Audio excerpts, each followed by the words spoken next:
سامعین کرام، زندگی اور موت کا جو فلسفہ ہے یہ کیوں قائم کیا گیا ہے؟ اس میں لاجک کیا ہے؟ آئیے قرآن سے پوچھتے ہیں۔ اللہ فرماتا ہے الذی خلق الموت والحیات لیبلوکم ایکم احسن عملا۔ اللہ نے پہلے تو اپنی تعریف بیان فرمائی کہ رب وہ ہے جس نے زندگی اور موت کو پیدا کیا۔ الذی خلق الموت، رب وہ ہے جس نے پیدا کیا موت کو، والحیات، اور حیات کو پیدا کیا۔ کیوں؟ فرمایا لیبلوکم ایکم احسن عملا، تاکہ رب تمہارے درمیان آپس میں تمہاری پہچان کرا دے کہ کون ایسا ہے جو رب کے لیے عمل کرنے والا ہے، کون ایسا ہے جو نیک اعمال کرنے والا ہے، کون ایسا ہے جو اذان کی آواز سن کر نماز کے لیے پہنچنے والا ہے، کون ایسا ہے جس پر زکوٰۃ کا وقت آ جائے تو زکوٰۃ ادا کرنے والا ہے، کون ایسا ہے جس پر حج کا وقت آ جائے تو وہ حج کرنے والا ہے، کون ایسا ہے جو ماں باپ کا فرما بردار ہے، کون ایسا ہے جو غریبوں کے کام آنے والا ہے، کون ایسا ہے جو ناداروں کا بوجھ اٹھانے والا ہے، کون ایسا ہے جو صلہ رحمی کرنے والا ہے، کون ایسا ہے جو حق کے راستے میں چلنے کے لیے لوگوں کی مدد کرنے والا ہے، کون ایسا ہے جو بھوکے کا پیٹ بھرنے والا ہے، کون ایسا ہے جو پیاسے کو پانی پلانے والا ہے، کون ایسا ہے جس کے ہاتھ اور اس کی زبان سے دوسرے مسلمان سلامت رہتے ہیں، کون ایسا ہے جو بیواؤں کے کام آنے والا ہے، کون ایسا ہے جو مشکل وقت میں اپنے ہی مسلمان بھائیوں کے کام آنے والا ہے۔ لیبلوکم ایکم احسن عملا۔ اللہ فرماتا ہے اس لیے موت و حیات کو پیدا کیا، تمہارے ہی درمیان پہچان ہو جائے گی، تم خود کہو گے یہ رب والا ہے، یہ اللہ والا ہے، یہ تعلیمات مصطفیٰ کریم علیہ السلام کے مطابق زندگی بسر کرنے والا ہے۔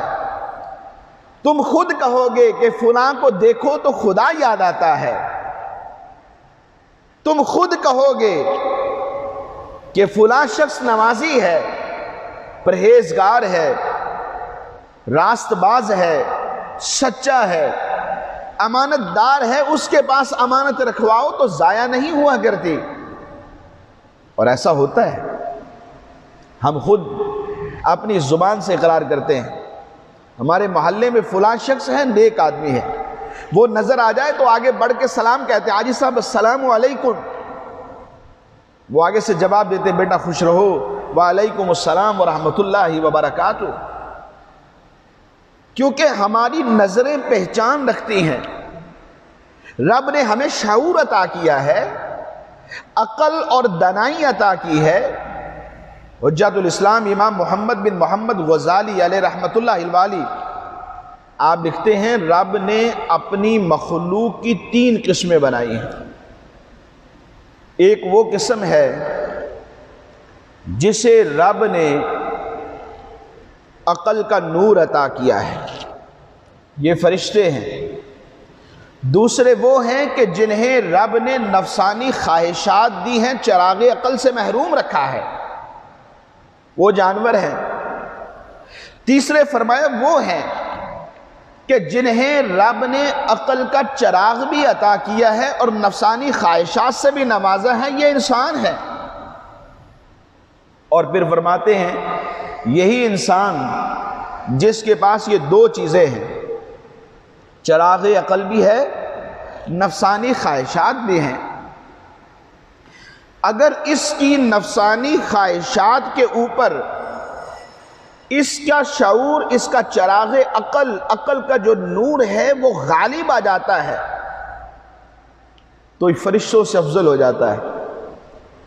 اور اسی انسان کے اس چراغ عقل کے اوپر اگر نفسانی خواہشات غالب آ جائیں، موقع مل جاتا ہے تو گناہ کر جاتا ہے، پیچھے نہیں رہتا، جہاں موقع مل جائے ہاتھ صاف کرتا ہے۔ فرمایا اگر اس کی نفسانی خواہشات اس کے چراغ عقل کے اوپر غالب آ جاتی ہیں تو یہ جانوروں سے بدتر ہو جاتا ہے۔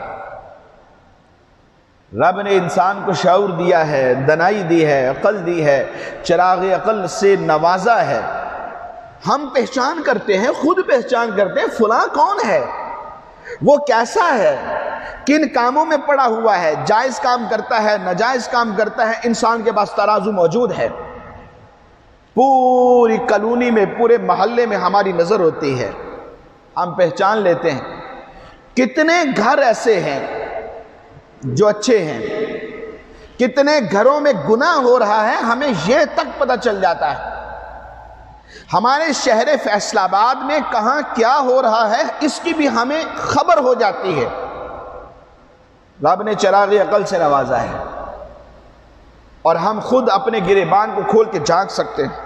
میاں صاحب، آپ کس پانی میں کھڑے ہو؟ رب کی یاد میں مصروف رہتے ہو یا گناہوں میں مصروف رہتے ہو؟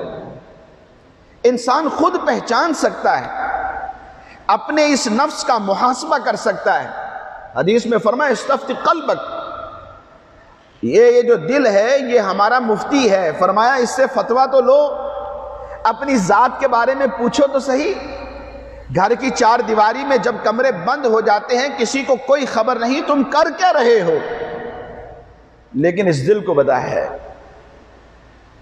یہ تمہارا گواہ ہے، اس سے پوچھو تم کس پانی میں ہو، تمہارا عمل کیسا ہے۔ ہم مخلوق خدا کے عیبوں کی ٹو میں تو لگ جاتے ہیں، فلاں کیا کر رہا ہے، فلاں کیا نہیں کر رہا، فلاں کو کیا کرنا چاہیے اور کیا نہیں کرنا چاہیے، اس ٹو میں ہم بڑی جلدی لگتے ہیں اور بڑے بڑے فیصلے طے کر لیتے ہیں۔ اپنا نہیں پتا ہوتا ہے کہ میں کس پانی میں ہوں، مجھے اپنی اور ساری دنیا کے لوگوں کی اصلاح کی کوشش کرنی ہے۔ اس جملے میں، اس ایم میں، اس مقصد کے اندر پہلی بات یہ ہے کہ مجھے اپنی اصلاح کی کوشش کرنی۔ رب کعبہ کی قسم، اگر میں اپنی ذات کو نکھار لیتا ہوں تو جو میرے فالوورز ہوتے ہیں، جو مجھے ماننے والے ہیں، جو مجھ سے محبت کرنے والے ہیں، وہ بھی اپنی ذات کو نکھارنا شروع کر دیتے ہیں۔ جو میرے ماتحت ہیں، میری اولاد ہے، جو میرے گھر میں میری رعایا ہے، جو میرے تحت زندگی بسر کرنے والے ہیں، وہ بھی اپنی زندگی گزارنے کے مقصد کو سیکھ جاتے ہیں۔ ہر انسان کو سب سے پہلے اپنی اصلاح کرنی، مجھے اپنی اور ساری دنیا کے لوگوں کی اصلاح کی کوشش کرنی۔ تو رب نے اس زندگی کا مقصد ہمیں بیان کر دیا، لِيَبْلُوَكُمْ أَيُّكُمْ أَحْسَنُ عَمَلًا۔ زندگی دیتے ہیں تاکہ لوگ پہچان کر لیں کہ فلاں بندہ رب کا بندہ ہے، فلاں بندہ رب کے لیے زندگی گزارنے والا ہے، فلاں شخص نے اپنی ذات کو اپنے رب کے لیے وقف کر دیا ہے۔ وہ نہ دن دیکھتا ہے، نہ رات دیکھتا ہے، نہ شام و سحر دیکھتا ہے، وہ اپنے رب کے لیے عمل کرتا چلا جاتا ہے۔ یہ ہے زندگی، اور پھر اللہ اسے قبر میں راحتیں عطا فرماتا ہے، اور پھر اللہ جل مجدہ اس کی زندگی کو سرخرو فرما دیتا ہے۔ لوگوں کے دل کھچتے ہوئے اس ذات کی طرف چلتے چلے جاتے ہیں۔ کیا حضور داتا علی حجویری کو آپ نہیں جانتے؟ لوگ تڑپتے ہوئے پہنچتے ہیں، ان کی امیدیں، ان کی دعائیں، ان کی التجائیں پوری ہوتی ہیں تو ان کا واسطہ اپنے رب کی بارگاہ میں پیش کرتے ہیں۔ کیا آپ نے نام نہیں سن رکھا؟ سلطان الہند عطائے رسول خواجہ معین الدین چشتی اجمیری، ان کو کون نہیں جانتا؟ امام حسن بصری سے واقف کون نہیں ہے؟ تابعی بزرگ ہیں۔ سیدنا صدیق اکبر سے واقف کون نہیں ہے؟ عمر فاروق اعظم سے کون واقفیت نہیں رکھتا؟ مجھے بتائیے۔ عثمان غنی کو کون نہیں جانتا؟ مولا کائنات علی المرتضیٰ شیر خدا سے کون واقف نہیں ہے؟ ان کے شہزادوں سے امام حسن مجتبیٰ، امام حسین، امام زین العابدین، امام جعفر صادق، امام باقر، امام رضا علی کون واقف نہیں ہے؟ ابو بکر شبلی کا نام کس نے نہیں سنا؟ بہلول دنا سے کون واقف نہیں ہے؟ امام اعظم ابو حنیفہ سے کون واقف نہیں؟ کروڑوں حنفی ان کو ماننے والے ہیں، ہم ان کے مقلد ہیں، ان کی پیروی کرنے والے ہیں۔ کون نہیں جانتا؟ رب ان کے نام خود مشہور فرما دیتا ہے، لوگوں کے دلوں میں ان کی عزت، ان کا مرتبہ پیدا کر دیتا ہے کہ لِيَبْلُوَكُمْ أَيُّكُمْ أَحْسَنُ عَمَلًا۔ یہ میرے وہ بندے ہیں جنہوں نے اپنی زندگی کو میرے لیے وقف کر دیا تھا، ان کے شب و روز میرے ذکر میں گزرا کرتے تھے۔ زندگی کی حقیقت کو رب نے بیان فرما دیا، تو ہمیں اپنے رب کی بارگاہ میں جھکنا ہے، استغفار کرنی ہے اپنے پچھلے گناہوں سے، ہمیں اپنے رب کی بارگاہ میں اپنے جرموں کا اعتراف کرنا ہے، کرنا پڑے گا۔ بڑی بڑی لڑائیاں ہوتی ہیں، بڑے بڑے خاندان مر جاتے ہیں، لیکن کسی ایک کو تو جھکنا پڑتا ہے۔ ان میں سے کوئی ایک ایسا فرد آ جاتا ہے جو اپنے آپ کو سرنڈر کرتا ہے، دوسرے فریق کے سامنے کہتا ہے، خود اپنے ایک ہی آباء و اجداد ہوتا ہے، مامے چاچا ہی آپس میں لڑ رہے ہوتے ہیں، یہ ان کے بندے مار دیتے ہیں، وہ ان کے مار دیتے ہیں، ہر ایک دوسرے کی طاق میں لگا رہتا ہے۔ پھر ایک فرد ایسا ہے جسے جھکنا پڑتا ہے، وہ معافی مانگتا ہے، وہ سرنڈر کرتا ہے، پھر لڑائیاں ختم ہو جاتی ہیں، اور لڑائیاں ایسی ختم ہوتی ہیں پھر اتفاق پیدا ہوتا ہے، اور جہاں اتفاق ہوتا ہے وہاں رب کی رحمتیں اترنا شروع ہو جاتی ہیں، اولاد میں کثرت ہوتی ہے، نعمتوں میں کثرت ہوتی ہے، رزق میں فراوانی ہو جاتی ہے، مال و دولت ملنا شروع ہو جاتا ہے۔ یہ اتفاق کی وجہ سے ہے۔ انسان کے شب و روز میں بہت ساری چیزیں ہیں جو انسان کو سبق سکھاتی ہیں۔ ایک مصنف، ایک رائٹر اپنی کتاب میں لکھتا ہے، بعض اوقات زندگی میں ایسے لمحات آتے ہیں کہ ماہر تیر انداز ہوتے ہیں، ماہر، ان کے نشانے خطا ہو جاتے ہیں، اور بعض اوقات ایسا بھی ہوتا ہے کہ انسانوں کے خواب ہوتے ہیں، وہ خواب پورے ہو جاتے ہیں، صرف جسٹ ایک خواب، ایک چاہت، رب اس کو پورا کر دیتا ہے۔ یہ زندگی کے شب و روز میں ہم سیکھتے ہیں، لیکن ہم سیکھ نہیں رہے ہوتے۔ یہ مثالیں ہمارے لیے ہیں۔ دنیا میں جب سے قائم ہوئی، آپ دیکھیں تاریخ گواہ ہے، بہت ساری مثالیں آئی ہیں، ایسی امتیں، ان کا تذکرہ، ان کے واقعات کہ جنہوں نے رب کو مانا، رب نے ان کو کیا عطا کیا۔ نوح علیہ السلام کی قوم جو آپ کی کشتی میں بیٹھے سارے طوفان نوح سے بچ گئے، باقی سارے کے سارے ہلاک ہو گئے۔ لوط علیہ السلام کی قوم، لوط علیہ السلام نے جن کو ساتھ لیا اور چلنے لگے، کہا پیچھے مڑ کے نہ دیکھنا، وہ سارے کے سارے بچ گئے جنہوں نے لوط علیہ السلام کی بات پہ عمل کیا، اور باقی سارے ہلاک ہو گئے۔ لوط علیہ السلام کی بیوی جو حقیقت میں قوم کے ساتھ تھی، ان کا درد رکھتی تھی، جب لوط علیہ السلام کی بات کو رد کرتے ہوئے پیچھے مڑ کر دیکھتی ہے تو وہ بھی ہلاک ہو جاتی ہے۔ دنیا کی یہ مثالیں ہمیں بلا بلا کر سیکھنے کی تعلیم دے رہے ہوتے ہیں کہ بندو سدھر جاؤ، شام و سحر میں کچھ بھی ہو سکتا ہے۔ میں آپ کو ایک مثال دیتا ہوں، یہ 3-4 روز کی بات ہے، ایک شخص کورونا کی کچھ علامتیں تھیں، وہ انتقال کر گیا۔ اس کا جو میڈیکل ٹیسٹ تھا وہ پازیٹیو نہیں آیا، لیکن علامات کچھ کورونا کی تھی۔ اس بندے نے 10 مرلے پر اپنا ایک گھر بنایا، شاندار گھر ہے، اپنی مرضی کے مطابق جو دل نے چاہا وہ لگایا۔ اپنی بیوی سے کہنے لگا کہ آؤ پھر اب گھر مکمل ہو چکا ہے، اس میں شفٹ ہو جاتے ہیں۔ کہا آج جاتے ہیں، کل جاتے ہیں۔ 1 ہفتہ گزر گیا، اچانک بیمار پڑ گیا، ہاسپٹلائز ہوا۔ 2 دن کے بعد اس دنیا سے رخصت ہو گیا۔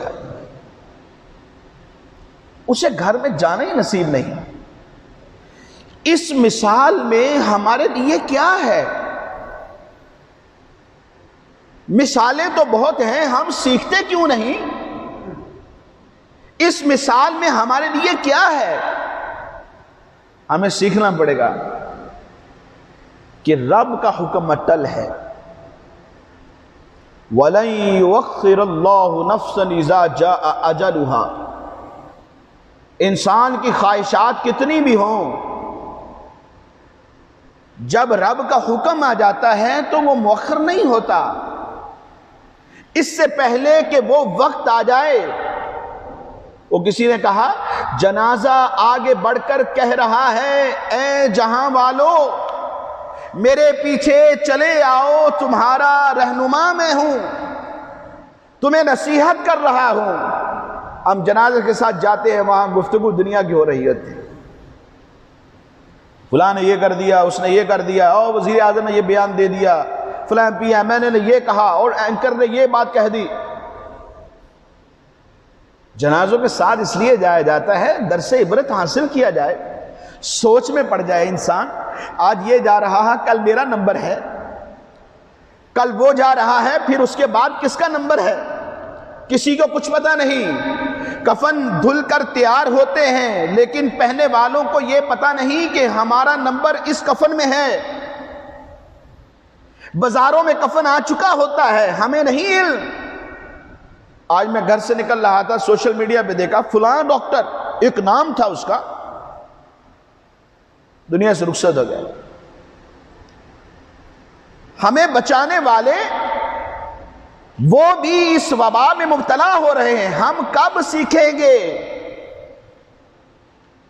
بالآخر ہم کب سیکھیں گے؟ ہمارے اندر یہ سوچ کب ڈیولپ ہوگی؟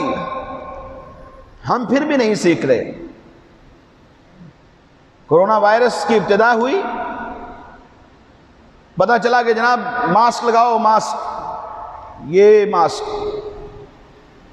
کیا ہے، یہ اس کی قیمت کیا ہوگی، اس کی لاگت کیا ہوگی؟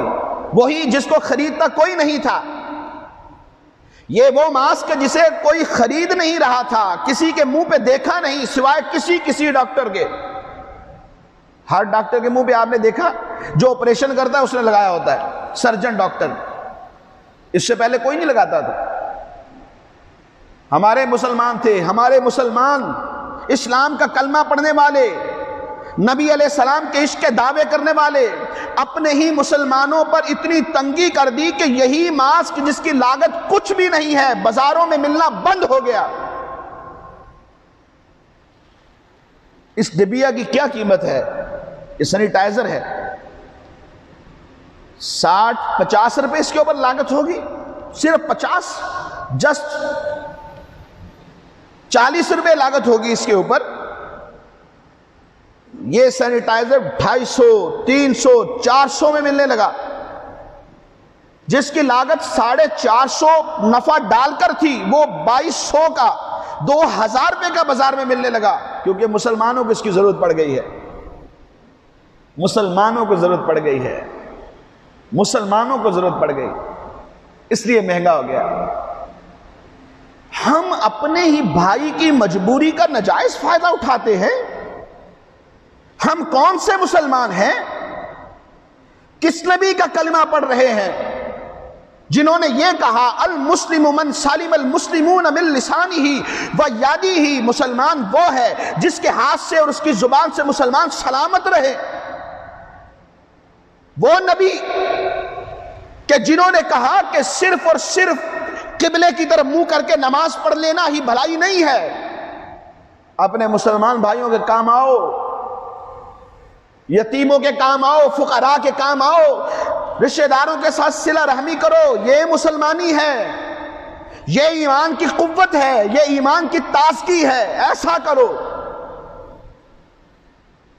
ہم صحابہ کو ماننے والے ہیں، ہم اہل بیت خود بھوکے رہتے ہیں، اوروں کو کھلا دیتے ہیں۔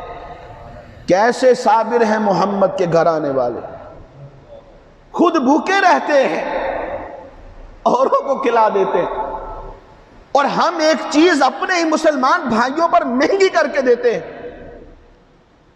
پھر ایک انجیکشن تھا جس کو لنگز کا مسئلہ ہے، جس کے پھیپھڑے جو ہے وہ سانس لینا کم کر گئے ہیں، اس کو انجیکشن لگ رہا ہے، وہ چند ہزار کا تھا۔ مجھے کسی نے فون کر کے بتایا وہ 2.5 لاکھ روپے میں مل رہا ہے، پھر کسی نے کہا 3.5 لاکھ میں مل رہا ہے، کسی نے کہا کہ ہم نے جب میڈیکل سٹور پہ بات کی ہے تو انہوں نے ہمیں بولا لینا تو لے جاؤ، 4.5 لاکھ کا ہے، ابھی 10 منٹ کا ٹائم ہے، آ گئے تو ٹھیک ہے ورنہ ہم کسی اور کو دے دیں گے۔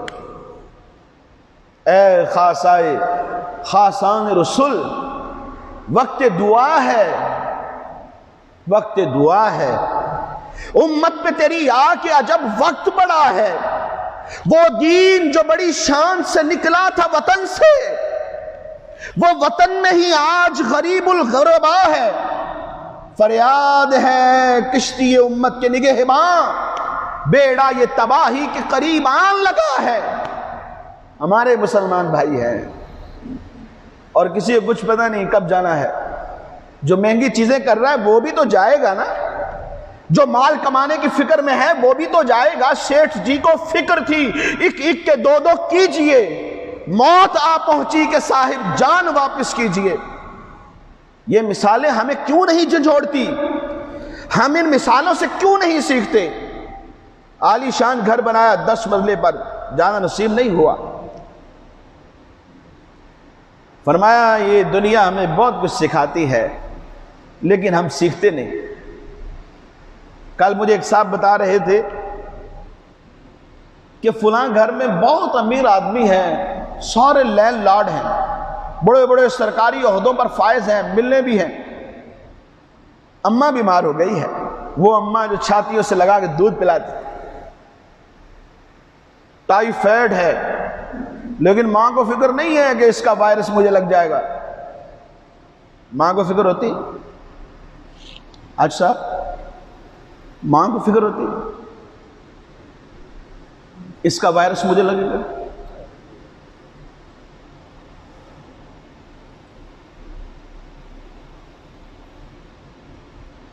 بچے کو زکام ہے، نزلہ ہے، فلو، کوئی بڑی سے بڑی بیماری آ جاتی ہے، ماں کا دل پھٹ جاتا ہے، کلیجہ پھٹ جاتا ہے۔ ہم باپ ہو کر دور ہو جاتے ہیں، ماں دور نہیں ہوتی۔ ماں کو صرف سانس کا مسئلہ ہوا ہے۔ ڈاکٹر تو آپ کو پتا آج کل جاتے ہی کہہ دیتے ہیں اس کو الائڈ ہاسپٹل لے جاؤ، سول ہاسپٹل لے جاؤ، کرونا کا مسئلہ لگ رہا ہے۔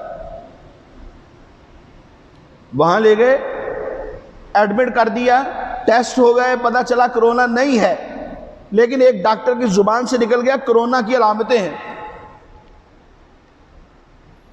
ایک بیٹا ہے، بڑے ماسک لگا رکھے ہیں، کہتا ہے کہ اچھا ابھی خاموشی سے نکل گیا کہ رات ماں کے پاس گزارنی پڑے گی،